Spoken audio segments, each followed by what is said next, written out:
اللهم صل وسلم وبارك على سيدنا محمد وعلى اله وصحبه اجمعين. ازيكم يا حبايب قلبي، عاملين ايه؟ يا رب تكونوا بخير. النهارده يا حبايب قلبي الفيديو مش فيديو اكل. هنعمل النهارده فيديو كده، يعني مش روتين، او هنقول عليه يعني فيديو روتيني.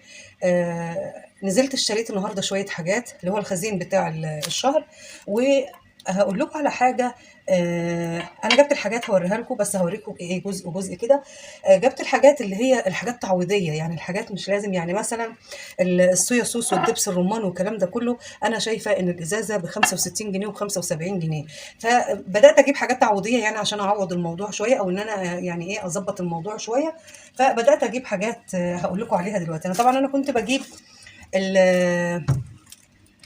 الجلاكن دي مستردة، ده بتقعد عندي فترة طويلة قوي، بتقعد عندي فترة طويلة، بس ممكن يقعد عندي شهرين. يعني هو طول ما هو في التلاجة ممكن يقعد عندي شهرين كمان او اكتر حسب الاستخدام يعني. فقلت بدل ما هجيب الجيركن وهركنه، طب لا ليه؟ طب ما انا جايبه حاجه، يعني جايبه الحاجه. فبدات اشوف الجلاكن دي. انا بجيب حاجتي النهارده هتشوفوها كلها. مش لازم السوبر ماركت، مش لازم خالص، ممكن من عند اي حد بتاع عطاره، بتاع لافه، يعني جنبينا كل بيت جنبينا فيه الكلام ده كله. تمام. فهوريكم الحاجات اللي انا جبتها النهارده، وحاجات يعني ان شاء الله رب العالمين هتكفي الشهر وتظبط الدنيا، وان شاء الله ان شاء الله الدنيا تبقى كويسه معانا. اول حاجه عشان افضي الرخامه شويه، هملى بقى دي الزيت اهو. تمام، هملى الزيت كده،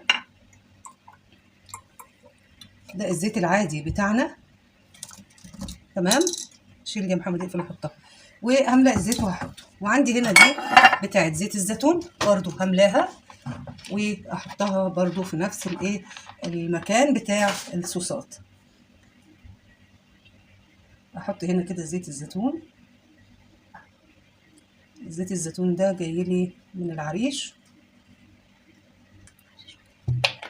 اقفل يا محمد. تمام،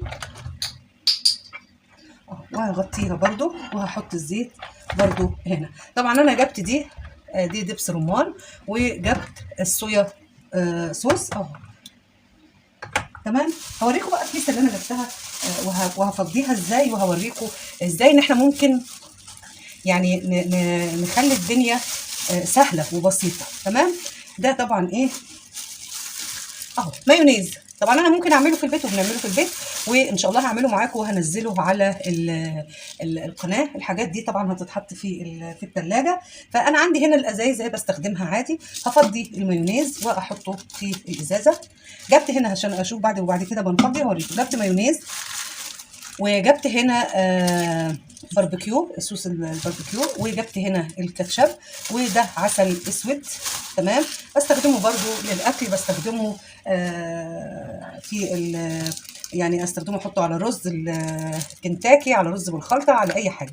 هنفضي الحاجات دي كلها وارجع لكم تاني.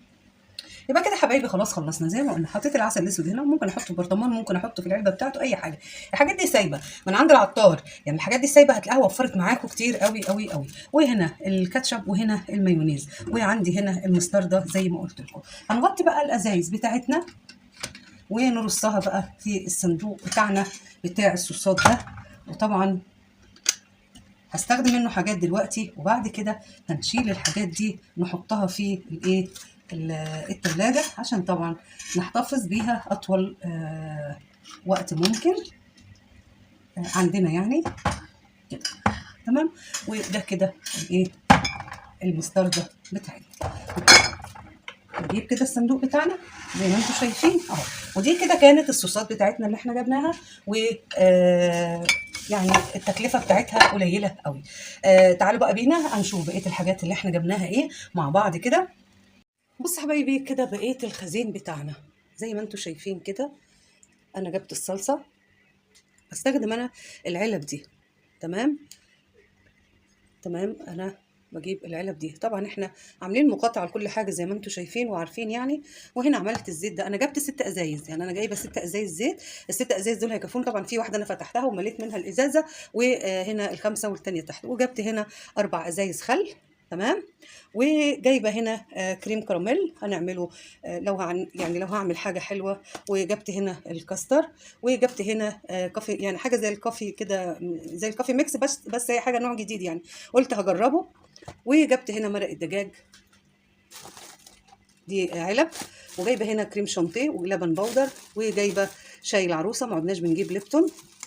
هنا المكرونات بقى، جايبه هنا مكرونه قلم، تمام، وجايبه لسان عصفور، وجايبه مكرونه اسباجيتي اهي. كل ده سايب، هيوفر معانا، طبعا هيوفر معانا، يعني هيوفر معانا كتير يعني، تمام.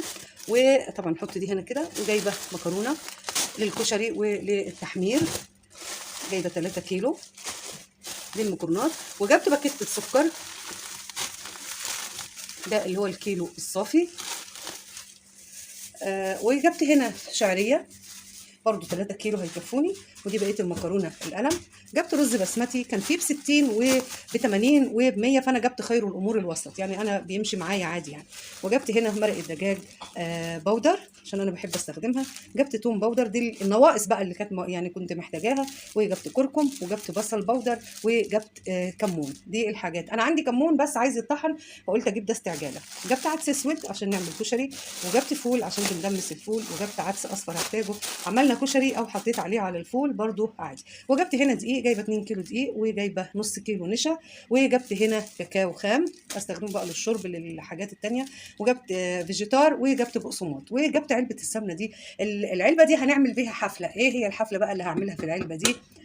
انا عندي الزبده، فانا عشان اكتر كميه السمنه في الظروف الصعبه اللي احنا فيها دي، فبمسك العلبه دي اسيح عليها مثلا 3 كيلو زبده او حاجه، وبتديني طعم حلو، اعمل بيه حلويات، اعمل بيه خضار، اعمل بيه اي حاجه، فما بتبقاش الموضوع كبير يعني، ان شاء الله بتبقى كل حاجه بسيطه.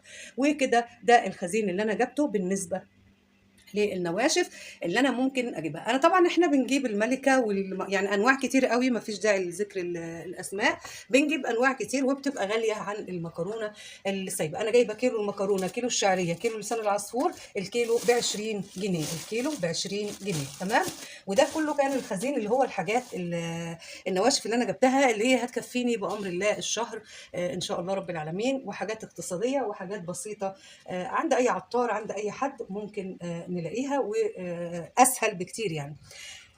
طبعا الخضار بقى بجيبه برضو نفس الموضوع. انا مفرزنه خضار عندي، فرزنه باميه، سبانخ، فاصوليا، الحاجات اللي في وقتها بنبقى نفرزنها، وده بالنسبه للخضار. لكن الحاجات دي هي اللي بتبقى على طول دوري بنجيب منها.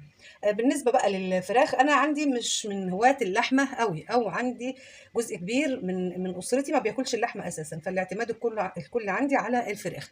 لما هجيب الفراخ هعمل بيها فيديو تاني وهوريكم برضو، مع ان انا ما بحبش اصلا اعمل النوع ده من الروتين واجيب حاجات واعملها، بس احنا بنحاول نقتصد بقدر المستطاع، او في ظل الظروف اللي احنا فيها دي بنحاول نجيب الحاجات اللي هي ممكن تمشينا، وهي بتقضي نفس الغرض، بس بيكون السعر اقل شويه. اتمنى الفيديو ده ونوع جديد من الفيديوهات انا ما عملتوش قبل كده، اتمنى يكون عجبكم. وما تنسونيش حبايب قلبي لايك وشير، وفعلوا جرس حبايبي عشان يوصلكم كل جديد، واشوفكم دايما على خير يا رب.